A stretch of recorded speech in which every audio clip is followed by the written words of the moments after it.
मैंने YouTube पर बहुत खोज की कि क्या ताजमहल हिंदू मंदिर है। इस संबंध में मुझे YouTube पर कोई वीडियो नहीं मिला, क्योंकि किसी की हिम्मत ही नहीं थी कि ऐसे विवादित मुद्दे पर वीडियो बनाए। वो लोग जानते हैं कि ऐसे विषय पर वीडियो बनाने पर वीडियो पर डिसलाइक्स आएंगे, जिससे वीडियो ज्यादा लोगों तक नहीं पहुंचेगा। पर मैंने सोचा क्यों न इस बात को सभी के सामने रखा जाए। आप वीडियो देखें उससे पहले इस वीडियो के लाइक बटन को दबा दीजिए, ताकि YouTube इसे ज्यादा से ज्यादा लोगों तक पहुंचाए। अगर यह वीडियो सफल हुआ तो और भी यूट्यूबर और एजेंसीज इस विषय पर वीडियो बनाएंगे, जिससे यह बात पूरे भारत में फैल जाएगी। इस वीडियो के अंत में मैंने एक ऐसी बात बताई है जो ये सिद्ध कर देगी कि ताजमहल एक शिव मंदिर था। तो ये वीडियो अंत तक जरूर देखिएगा कि क्या हुआ जब एक व्यक्ति ने ताजमहल के बंद पड़े कमरे के अंदर झांक कर देखा। तो उम्मीद है आपने लाइक बटन दबा दिया होगा। चलिए शुरू करते हैं। भारतीय इतिहास के पन्नों में यह लिखा है कि ताजमहल को शाहजहां ने मुमताज के लिए बनवाया था। वह मुमताज से बेइंतहा मोहब्बत करता था। दुनिया भर में ताजमहल को प्रेम का प्रतीक माना जाता है, लेकिन कुछ इतिहासकार इससे इत्तेफाक नहीं रखते। उनका मानना है कि ताजमहल को शाहजहां ने नहीं बनवाया था, वह तो मुगलों के भारत में आने से पहले से ही बना हुआ था। बस मुगलों ने तो ताजमहल में हेरफेर करके इसे इस्लामिक लुक दिया था। प्रसिद्ध शोधकर्ता और इतिहासकार पुरुषोत्तम नागेश ओक ने अपनी शोधपूर्ण पुस्तक में तथ्यों के माध्यम से ताजमहल के रहस्यों से पर्दा उठाया है। उन्हीं की किताब के पन्नों से प्रस्तुत है यह वीडियो। ओक के अनुसार ताजमहल पहले जयपुर के महाराजा के अधीन था, जिसे शाहजहां ने चंद रुपयों में खरीद लिया और अपनी बेगम मुमताज की कब्र वहां खोद दी। पर असल में मुमताज की कब्र उत्तर प्रदेश के बुरहानपुर में है, जो आज भी वहां पर मौजूद है।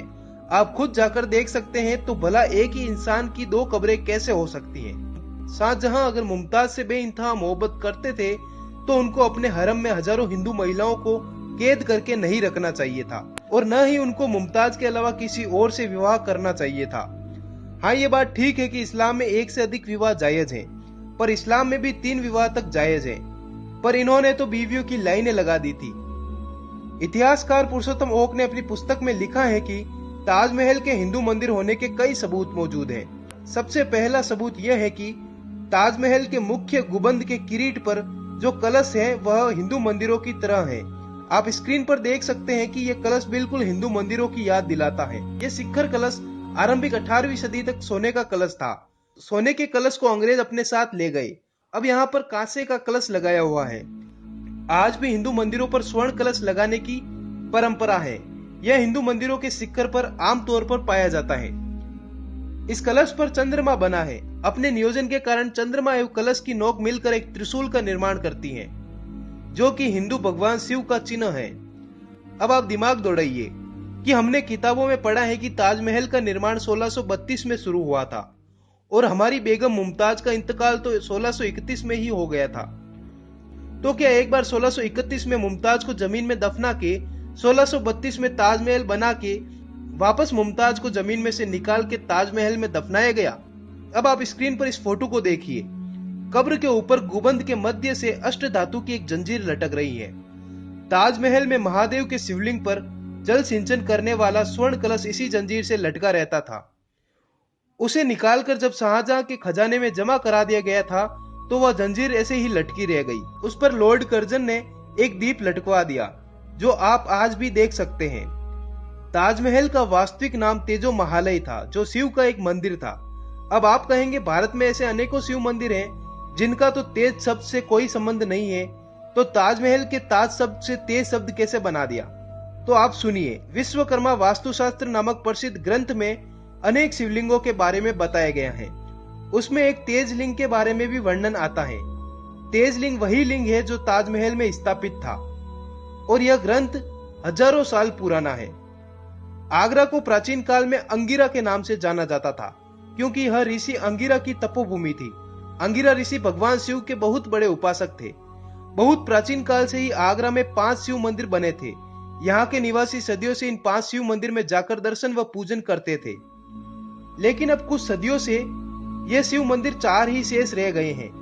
5वां शिव मंदिर आखिर कहाँ गया? 5वां शिव मंदिर सदियों पहले कब्र में तब्दील कर दिया गया है। स्पष्ट है कि वह 5वां शिव मंदिर ही तेजो महालय था, जिसे आमतौर पर आज ताजमहल के नाम से जानते हैं। हिंदू मंदिर प्राय नदी या समुद्र तट पर बनाए जाते हैं। ताज भी यमुना नदी के किनारे पर बना है, जो कि एक शिव मंदिर के लिए उपयुक्त स्थान है। क्या आप कभी ताजमहल देखने गए हैं? आपने कभी एक बात पर गौर किया है कि ताज के दक्षिण में एक प्राचीन पशुशाला है। वहां पर तेजो महालय की पालतू गायों को बांधा जाता था। अब आप ध्यान करिए, मुस्लिम कब्र में गाय का कोठा होना एक असंगत बात है। क्या आज भी कोई ऐसी दरगाह या कब्र है जहां पर गाय की गौशाला बनाई गई हो? नहीं ना, पर हिंदू मंदिरों में गाय की गौशाला बनाना आम बात है। अब थोड़ा इस फोटो को देखिए। ताजमहल के मेन प्रवेश द्वार पर कमल बना हुआ है। अब अरबी और तुर्क लोगों का कमल से क्या संबंध था भला? पर हिंदू धर्म का प्रतीक चिन्ह है कमल, और महादेव को प्रिय है कमल। अब आप कभी ताजमहल देखने गए हो तो याद करिए कि ताजमहल के गुम्बद में सैकड़ों लोहे के छल्ले लगे हैं, जिस पर बहुत ही कम लोगों का ध्यान जा पाता है। इन छल्लों पर मिट्टी के अलौकिक दिए रखे जाते थे, जिससे कि संपूर्ण मंदिर आलोकमय हो जाता था। आज भी तो हम हिंदू मंदिरों में अनेक दिए जलाते हैं, पर मुस्लिम कब्र या मस्जिद में दिए नहीं जलाते। अब आपको सबसे बड़ा रहस्य बताने जा रहा हूं, जो पुरुषोत्तम ओक की बातों को सच्चाई में ढाल देता है कि कैसे ताजमहल एक शिव मंदिर था। तो सुनिए। नदी तट के भाग में संगमरमर की नींव के ठीक नीचे लाल पत्थरों वाले 22 कमरे हैं, जिनके झरोखों को शाहजहां ने चुनवा कर बंद करवा दिया था। इन कमरों को, जिन्हें कि शाहजहां ने अति गोपनीय बना दिया है, भारत के पुरातत्व विभाग द्वारा तालों में बंद करके रखा जाता है। सामान्य दर्शनार्थियों को इनके विषय में अंधेरे में रखा जाता है। इन 22 कमरों की दीवारों तथा भीतरी छतों पर अभी भी प्राचीन हिंदू चित्रकारी अंकित है। इन कमरों से लगा हुआ लगभग 33 फुट लंबा गलियारा है। गलियारे के दोनों ओर एक एक दरवाजे बने हुए हैं। इन दोनों दरवाजों को इस प्रकार से आकर्षक रूप से ईंटों और गारे से चुनवा दिया गया है ताकि कि वे दीवार की तरह प्रतीत हो।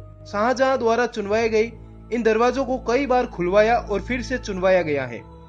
सन 1934 में दिल्ली के एक निवासी ने दरवाजे के ऊपर पड़ी एक दरार से अंदर झांककर देखा।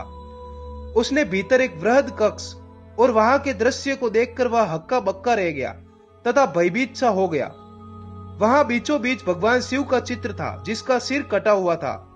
उसके चारों ओर बहुत सारी मूर्तियों का जमावड़ा था। ऐसा भी हो सकता है कि वहां पर संस्कृत के शिलालेख भी हो। यह सुनिश्चित करने के लिए कि ताजमहल हिंदू चित्र, संस्कृत शिलालेख, धार्मिक लेख, सिक्के तथा अन्य उपयोगी वस्तुओं जैसे कौन कौन से साक्ष्य वहां छुपे हो, उनकी 7 मंजिलों को खोलकर साफ सफाई कराने की तुरंत आवश्यकता है। फ्रांसीसी यात्री बेरनियर ने लिखा है कि ताज के निचले रहस्यमय कमरों में गैर मुस्लिमों को जाने की इजाजत नहीं थी, क्योंकि वहां चौंधिया देने वाली वस्तुएं थी।